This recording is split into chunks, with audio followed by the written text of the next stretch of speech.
بسم اللہ الرحمن الرحیم۔ عزیزان محترم، ہماری گفتگو آپ دیکھیں کہ مسلسل اونٹ کے بارے میں چل رہی ہے، اور اب ہم جس اونٹ کا ذکر کر رہے ہیں اور جس نام کو خداوند عالم نے قرآن کریم میں استعمال کیا ہے وہ ہے جمل۔ آپ نے جمل کا نام آپ کے لیے بڑا مشہور و معروف نام ہے۔ یہ لفظ جو ہے بہت آپ سنتے رہتے ہیں، جمل کہتے ہیں نر اونٹ کو در حقیقت۔ یہ سورہ اعراف کی آیت نمبر 40 میں ایک بار استعمال ہوا ہے، اور اسی طرح سے اس لفظ جمل کی جمالتن جمع جو سورہ مرسلات کی آیت نمبر 33 میں ایک بار استعمال ہوئی ہے، وہاں پہ بھی یہ لفظ استعمال ہوا ہے۔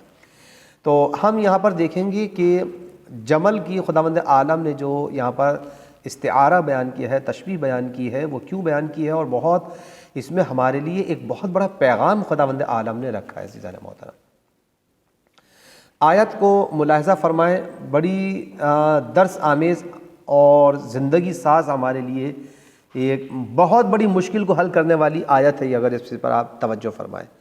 دیکھیں ارشاد ہوتا ہے، بسم اللہ الرحمن الرحیم، ان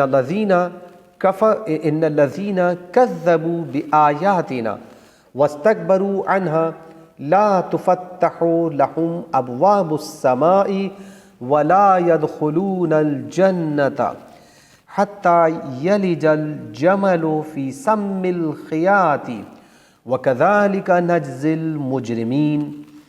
بے شک جن لوگوں نے ہماری آیتوں کی تکذیب کی اور غرور سے کام لیا، ان کے لیے نہ آسمان کے دروازے کھولے جائیں گے اور نہ ہی وہ جنت میں داخل ہو سکیں گے جب تک اونٹ سوئی کے ناقے کے اندر داخل نہ ہو جائے، اور ہم اسی طرح مجرمین کو سزا دیا کرتے ہیں۔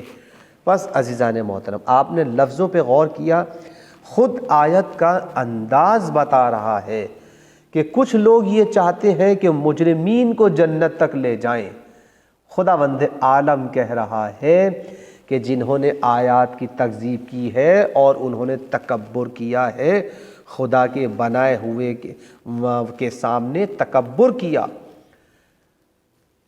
جو خداوند عالم نے جسے اپنا نبی بنا کے بھیجا، جسے اپنا ہادی برحق بنا کے بھیجا، جسے داعی حق بنا کر بھیجا، اس کے سامنے اگر جو بھی اکڑ گیا، اس نے تکبر کیا جس نے بھی، تو آپ دیکھیں کہ ان کے لیے آسمان کے راستے نہیں کھولے جائیں گے، دروازے نہیں کھولے جائیں گے، اور وہ لوگ جنت میں بھی داخل نہیں ہوں گے۔ اور پھر خداوند عالم نے دیکھیں اس بات کی طرف متوجہ کر دیا کہ اگر تمہارے ذہنوں کے اندر کسی گوشے کے اندر یہ خیال پیدا ہوتا ہے کہ وہ داخل ہو جائیں گے، جنت میں چلے جائیں گے، تو پروردگار عالم نے واضح طور پر یہ بات اس مسئلے کو حل کر دیا، حتیٰ یلج الجمل فی سم الخیاط، کہ جب تک اونٹ سوئی کے ناقے کے اندر داخل نہ ہو جائے۔ تو آپ دیکھیں کہ یہ ناممکنات میں سے ہے کہ اونٹ، اتنا موٹا تازہ اونٹ جسے جمل کہتے ہیں، سوئی کے ناقے سے گزر نہیں سکتا۔ اگر یہ گزر سکتا ہوتا تو وہ بھی اندر داخل ہو جاتا جنت میں۔ لہٰذا جیسے یہ ناممکن ہے، اسی طرح سے مجرم کا جنت کے اندر ورود ممنوع ہے، دخول ممنوع ہے، وہ نہیں جا سکتا واضح طور پر۔ وَكَذَلِكَ نَجْزِي الْمُجْرِمِينَ، خداوند عالم نے کہا کہ ہم مجرمین کو اسی طرح سے سزا دیتے ہیں۔ توجہ فرمائیں، اور یہ بات ذہن میں رہنی چاہیے کہ جمل اس اونٹ کو کہتے ہیں جس کے تازے تازے نئے نئے دانت نکلتے ہیں، اس اونٹ کو ہم جمل کہتے ہیں عربی زبان میں۔ اب آپ دیکھیں کہ اونٹ کے سوئی کے ناکے سے نکلنے کی تعبیر در حقیقت ایک لطیف کنایہ ہے، جیسا کہ میں نے بیان کیا ہے کہ جس طرح اونٹ کا سوئی کے ناکے سے گزرنا محال ہے، اسی طرح متکبر اور مغرور افراد کو جان لینا چاہیے کہ جنت میں ان کا داخلہ بھی محال ہے۔ اسی لیے مزید تاکید کے لیے ارشاد فرما رہا ہے خداوند عالم، وَكَذَلِكَ نَجْزِي الْمُجْرِمِينَ۔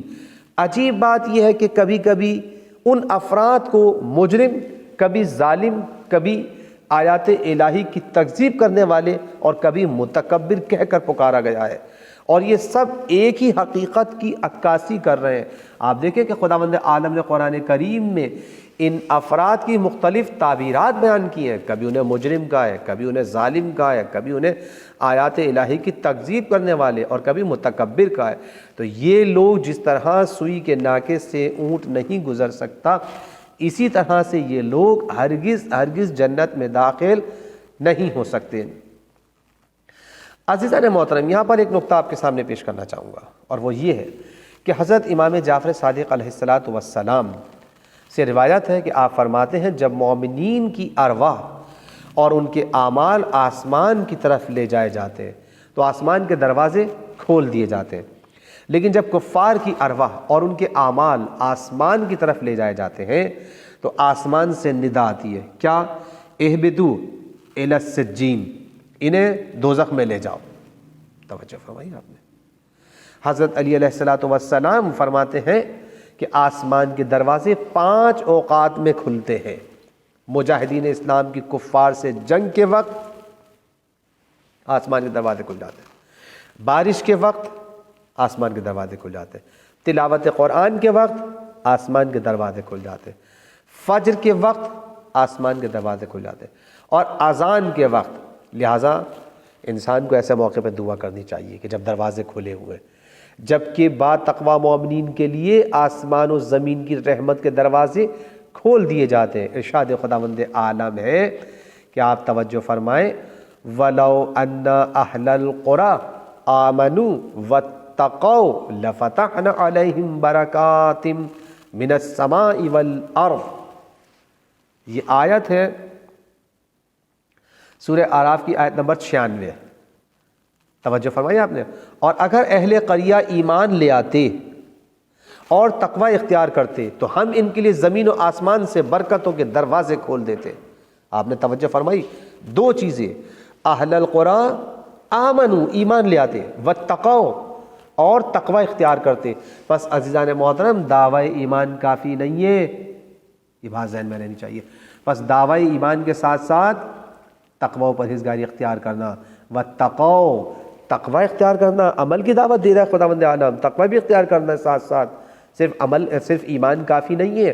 لفتحنا علیہم، اگر تم ایمان لانے کے بعد عمل بھی اختیار کرو، تقوی و پرہیزگاری بھی اختیار کرو، تو پھر تمہارے لیے آسمان کے دروازے کھول دیے جائیں گے، زمین و آسمان کے، یعنی زمین سے بھی تمہیں رزق ملے گا اور آسمان سے بھی پروردگار عالم رزق تمہارے لیے نازل کرے گا۔ اس آیت کریمہ نے اس حقیقت کو آشکار کر دیا ہے کہ ایمان و تقوی کا اثر آخرت میں نہیں ہوتا، کہ ہم یہ سمجھیں کہ بھئی اس کا اجر تو آخرت میں ملے گا، نہیں عزیزان محترم، بلکہ دنیا میں بھی اس کے اثرات ظاہر ہوتے ہیں۔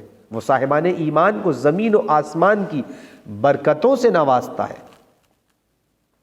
دشمن یہ سمجھتا ہے کہ ہم نے ان کو گھیر لیا، چاروں طرف سے ہم ان کے راستے بند کر دیں گے، ناکہ بندی کر دیں گے، شہروں پہ پابندی لگا دیں گے، آنے جانے والے لوگوں پہ پابندی لگا دیں گے، ناکہ بندی کر دیں گے، لیکن وہ یہ نہیں جانتے کہ پروردگار عالم کہہ چکا ہے کہ جو صاحبان تقوی ہیں، صاحبان ایمان ہیں، ان کے لیے پروردگار عالم رزق کے راستے کھول دیتا ہے۔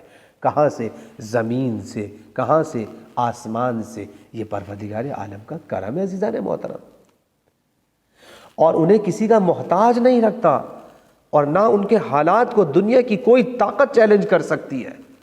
دنیا ہوگی سپر پاور، دنیا کے پاس ہوں گے بہت بڑے وسائل، بہت بڑے ذخائر، لیکن یاد رکھیں خداوند عالم کا خزانہ سب خزانوں پر بھاری ہے، اس کا علم سب سے زیادہ ہے، وہ مسبب الاسباب ہے، وہ سبب دیتا نہیں ہے، وہ سبب پیدا کرنے والا ہے، وہ اسباب پیدا کر دیتا ہے، وہ اسباب کو وجود عطا کرنے والا ہے خداوند عالم۔ اس نے کہا ہے، وعدہ کیا ہے کہ اگر بس شرط 2 رکھی ہیں پروردگار عالم نے، شرط کیا ہے؟ اس کی عطاؤں سے فیضیاب ہونے کے لیے 2 شرطیں عزیزان محترم۔ وہ کیا ہیں 2 شرطیں؟ پہلی شرط ہے مومن ہونا، اور دوسری شرط ہے صاحب تقوی ہونا۔ توجہ فرمائیے آپ نے۔ تو اگر انسان عمل بھی اختیار کرے اور ایمان بھی رکھتا ہو تو پروردگار عالم نے وعدہ کیا ہے، لفتحنا، تو ہم ان کے لیے کھول دیں گے زمین و آسمان کے راستے۔ توجہ فرمائیے آپ نے۔ ان کا مددگار خدا ہے جو زمین و آسمان دونوں کا خالق ہے۔ اسی طرح سے سورہ نوح میں بھی اسی مطلب کی طرف اشارہ کیا جا کے سورہ نوح پڑھیے گا، آپ دیکھیں کہ وہاں پہ بھی پروردگار عالم نے کہا ہے کہ اگر یہ تقوی اختیار کریں اور پھر یہ استغفار کریں تو پروردگار عالم ان کے لیے بارش نازل کرے گا، ان کے لیے روزی فراوان کر دے گا۔ آپ پڑھیں سورہ نوح کے اندر بھی خداوند عالم نے یہ اعلان کیا۔ اب آپ دیکھیں پیام، دیکھیں اس آیت کا پیغام۔ نمبر 1، انسان کے اعمال نزول رحمت الہی و عدم نزول میں مؤثر ہوتے ہیں۔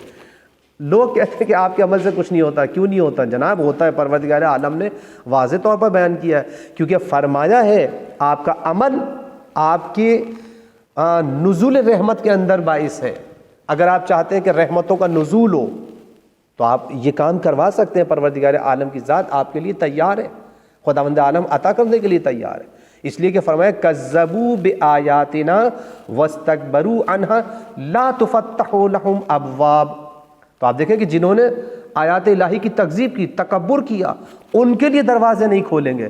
لیکن جو تکذیب نہیں کرتے ہیں، جو سر و چشم قبول کر لیتے ہیں، جب میرا مولا نبی کریم صلی اللہ علیہ وآلہ وسلم ارشاد فرما رہے تھے من کنت مولا فہذا علی مولا، تو جنہوں نے صلح تسلیم خم کر لیا، کاش دنیا پیغمبر اکرم صلی اللہ علیہ وآلہ وسلم کے سامنے صلح تسلیم خم کر لیتی اور علی مولا کو ویسا ہی مولا تسلیم کر لیتی جیسا کہ نبی کریم صلی اللہ علیہ وآلہ وسلم مولا متعارف کروا رہے تھے، لفتحنا، تو زمین و آسمان کے راستے تمام آج امت مسلمہ پر کھل چکے ہوتے۔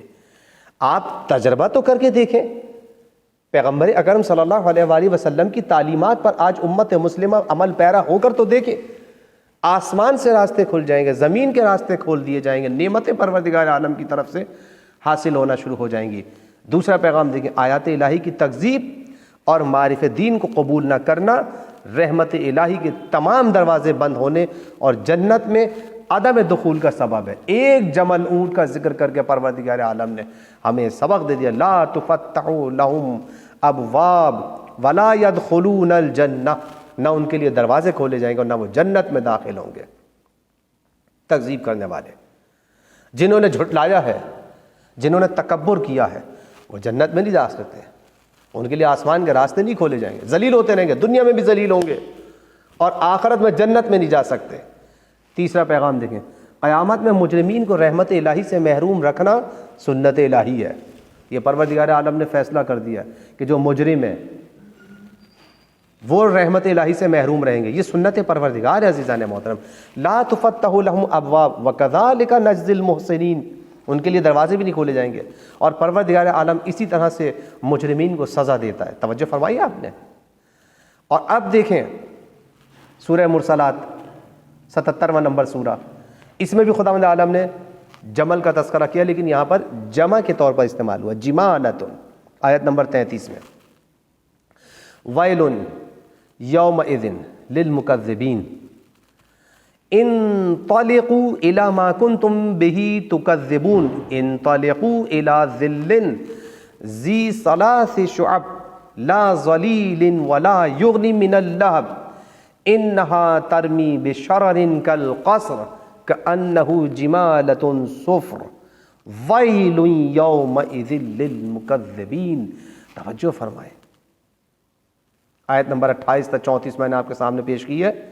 33 نمبر آیت میں آپ دیکھیں یہاں پر کأنہ جمالۃ، جمال کا لفظ استعمال ہو رہا ہے، جمالہ جمل کی جمع ہے۔ آج جھٹلانے والوں کے لیے بربادی اور تباہی ہے، اعلان کر رہا ہے پروردگار عالم۔ ایک جمل کا تذکرہ کر کے کتنا بڑا سبق دیا ہمیں خداوند عالم نے۔ جاؤ اس طرف جس کی تکذیب کیا کرتے تھے، تکذیب کرنے والوں کو پروردگار عالم مخاطب کر کے کہہ رہا ہے جاؤ اس طرف جس کی تکذیب کیا کرتے تھے۔ تم سوچتے تھے نا کہ جہنم نہیں ہوگا، اس کی تکذیب کرتے تھے، جاؤ اس دھوئیں کے سائے کی طرف جس کے 3 گوشے تھے۔ توجہ فرمائی، تو انسان کو اسی دھوئیں کی طرف بھیج دیا جائے گا، اور دھواں بھی ایسا کہ جس کے 3 گوشے ہیں۔ توجہ تو کرے کہ انسان ایسے دھوئیں کے سائے میں چلا جائے گا کہ جہاں اور وہ گھٹا ٹوپ اندھیرا ہوگا، وہ گھٹا ٹوپ دھواں ہے، نہ ٹھنڈک ہے اس دھوئیں کے اندر اور نہ جہنم کی لپیٹ سے بچانے والا سہارا ہے۔ آپ دیکھیں کہ 3 گوشوں والا دھواں انسان کے گلوگیر ہوگا، دائیں بائیں اور سامنے وہ ایسے انگارے پھینک رہا ہے جیسے کوئی محل قصر کی طرح، جیسے زرد رنگ کا اونٹ۔ آپ دیکھیں آج کے دن جھٹلانے والوں کے لیے بربادی اور جہنم ہے، جنہوں نے جھٹلا دیا حق کو، توجہ فرمائیے آپ نے، جمالتن جمل کی جمع ہے یعنی نر اونٹ، جیسے حجر اور حجارتن ہوتا ہے اسی طرح سے جمالہ ہے۔ تو آپ دیکھیں کہ جہنم کا دھواں جو ہے مجرمین کو 3 طرف سے گھیرے ہوئے ہوگا، سامنے کی طرف سے، داہنی طرف سے اور بائیں طرف سے۔ پس عزیزان محترم، جنہوں نے حق کا انکار کیا، حق کی تکذیب کی ہے، پروردگار عالم انہیں روز محشر اس بات کی طرف متوجہ کر رہا ہے کہ دیکھو جو حق کو جھٹلاتے ہیں، حق کی تکذیب کرتے ہیں، تکبر کرتے ہیں، وہ اس دن اس جہنم کی طرف چلے جائیں گے کہ جس کا دھواں 3 طرف سے انہیں گھیرے ہوا ہوگا۔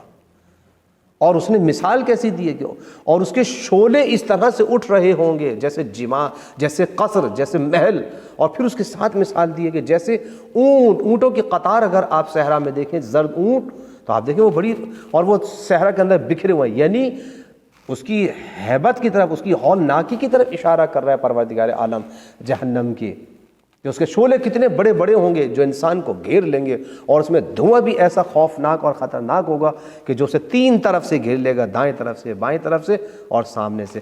پس انسان کو متوجہ ہونا چاہیے کہ خداوند عالم نے اونٹ کا تذکرہ کر کے ہمارے لیے بہت بڑے بڑے درس اس آیات میں محفوظ کیے ہیں۔